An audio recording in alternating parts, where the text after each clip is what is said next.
on fatigue. Now, needless to say, this is a huge topic for a 2 to 3 minute video, so I will do my best to bust right through it for you. Chronic fatigue syndrome, or excessive fatigue, is a very debilitating disorder characterized by fatigue or tiredness that doesn't go away no matter how much rest you get, how much caffeine you drink, or what else is going on. It's also important that chronic fatigue syndrome is not explained by a medical diagnosis. So someone with a low functioning thyroid, that's hypothyroidism causing fatigue. Chronic fatigue syndrome is not hypothyroidism. One can cause the other, but it's not necessarily related to it. Chronic fatigue syndrome is also called myalgic encephalomyelitis. Big word there. ME is what they call it, or systemic exertion intolerance disease, SEID. Those are another name for the chronic fatigue syndrome. It's important that your doctor rule out the obvious.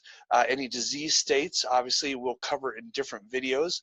But one of the first things we discuss in my practice is stress. You can't necessarily change your stressors, but you can certainly help your body and mind deal with them better. And that's something very important in looking into it.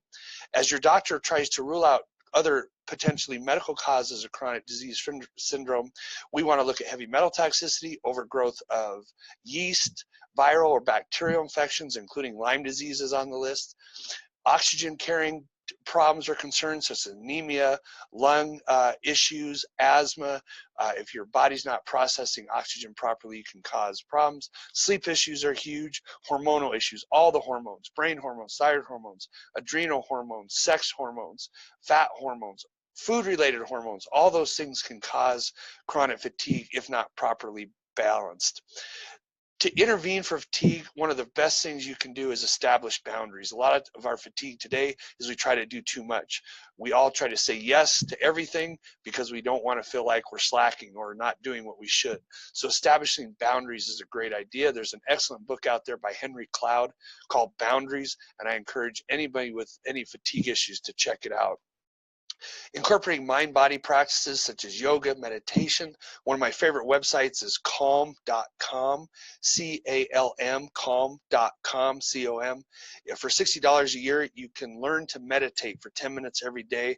It is the best $60 you will spend because it helps reset your mind and body to help with that chronic fatigue. Obviously, deep breathing, prayer, time with loved ones, working on relationships, all those things improve chronic fatigue.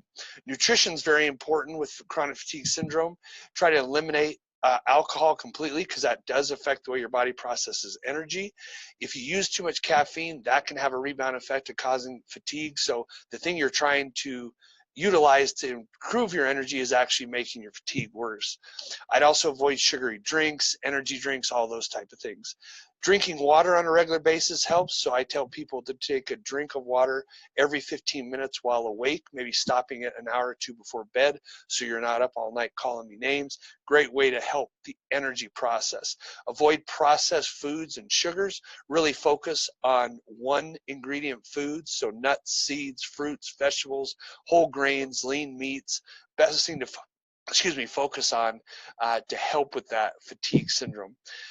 Exercise and movement is also absolutely essential. You have to move even though you don't feel like moving. So simply going for a walk in the sun 10 minutes twice a day if you can, 3 times a day, will start you on that positive process of regaining energy.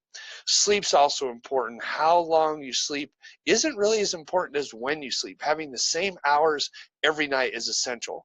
Avoiding all screen time 2 hours before bed also will really help your brain relax and help you get good sleep. There's some amazing supplements out there that you should discuss with your doctor, including N-acetylcysteine, phosphatidylserine, L-theanine, some of the adaptogenic herbs like Relora and ashwagandha, high-dose vitamin C. All those tend to help fatigue for different reasons. Hopefully this was helpful to you.